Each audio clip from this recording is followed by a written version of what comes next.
Hi guys, in front of me is DOOGEE X95 and let me show you how to activate and use developer options. At first open the settings, then find and select system, and actually there is no developer options. However, if you wish to activate them, you need to find about phone, then locate build number and tap on it 7 times. As you can see, from now on you are a developer.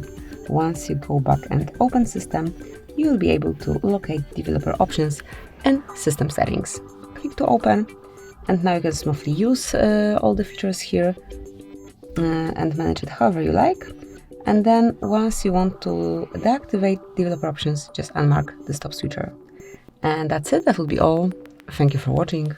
Please subscribe our channel and leave the thumbs up.